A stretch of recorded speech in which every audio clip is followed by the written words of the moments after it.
En a primeira fase, vai bastar o mundial no Brasil. Outro ano, Teco Awe, vai bastar 4,5 milhões de cartas. Assim a FIFA informava. O trajeto aqui lo sigue Teco 10 de outubro. O interesse mais grande para cartas está no Brasil mesmo, está 77%. Por de Argentina e Merca também tem pedido para cartas de entrada. E nós também com mais e mais muita fora de idade chiquito. Está começando a mostrar interesse para treinar atletismo. De atletismo, medalha de ouro, camo, está conta work hope, mas muito que treina atletismo, for de chiquito. Coach Raquel Mingo está encargada para treinar muito mais chiquito. Raquel está divertido com pero está assim na disciplina. Paciência, you know, a lot of patience.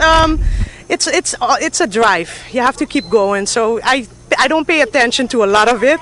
I try to just discipline them and keep going, because once you pay attention to one, then we only have an hour of training. So then the time goes, you know, it lapses. So we try to discipline them. Yes, they're smaller kids, so it's more discipline, paying attention to what they're doing, but that's a part of the morale too, no? You have to make sure that you're disciplined, because that's a part of sports too. It takes time, huh? Yeah, it takes time. I have a lot of them, the old ones. I have some new ones also, so they observe a little bit quicker, and then they are a little bit more quiet, but they're okay. They're just a little bit busy, but it's okay.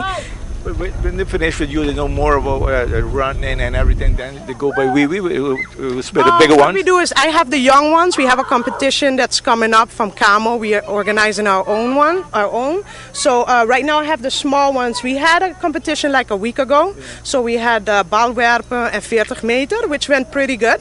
We didn't have no problems with it actually. So it's actually he has the bigger team, I have the smaller team, and then he trains the bigger one. So he's out better than me sometimes. But.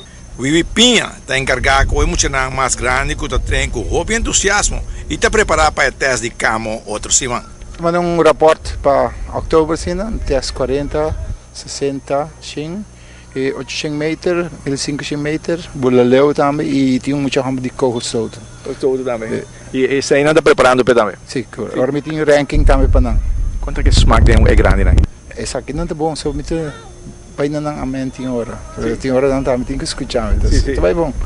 Não é bem vasto. Não é bem vasto. Sim. E logo assim para mim é que o clube é mais grande ou não? Sim, ela começa com o terreno outra vez, sobre tem que muito sacando medalha acaba de toda competição tudo bem. Outro semana mais Camo tem seu teste para todos os atletas na distância mais chiquito, tem distância mais grande.